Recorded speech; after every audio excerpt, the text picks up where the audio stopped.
मैया धीरे धीरे दर्शन दे सरस्वती मैया धीरे धीरे हंस के सवारी करके आबै न मोर घरे दर्शन दे सरस्वती मैया धीरे धीरे दर्शन दे सरस्वती मैया धीरे धीरे। प्रेम से बोलिए सरस्वती मैया की।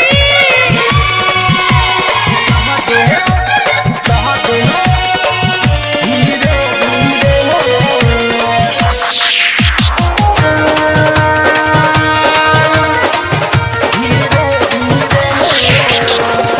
कोलिया से काली दस के लबेरा पार में वही न कोन ताकै न घुर के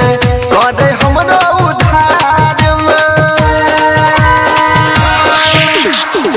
कोलिया से काली दस के लबेरा पार में वही न कोन ताकै न घुर के करे हमरो उधार में धूप देखैबौ तोरो में भोरे भोरे दर्शन दे सरस्वती मैया धीरे धीरे दर्शन दे सरस्वती मैया धीरे धीरे। प्रेम से बोलिए सरस्वती मैया की।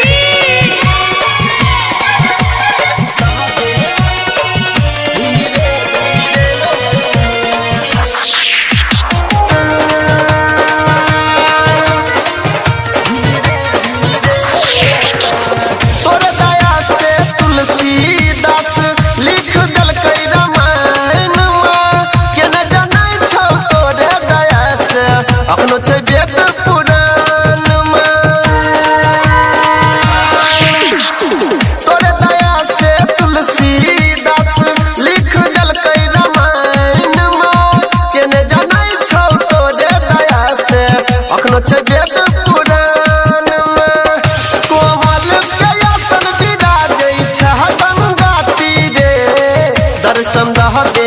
सरस्वती मैया धीरे धीरे दर्शन दे सरस्वती मैया धीरे धीरे। प्रेम से बोलिए सरस्वती मैया की।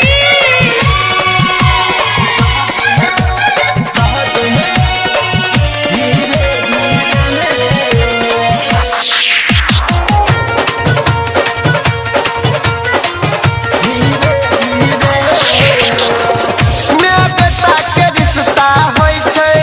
बहुत पुरान गे कहीं न कन के कहै छौ अनिल बना नै हमरा आन गे मैं बेटा के रिश्ता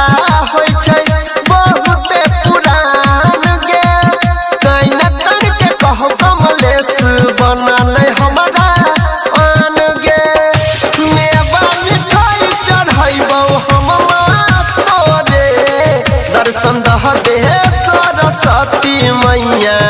भोरे भोरे दर्शन दे सरस्वती मैया धीरे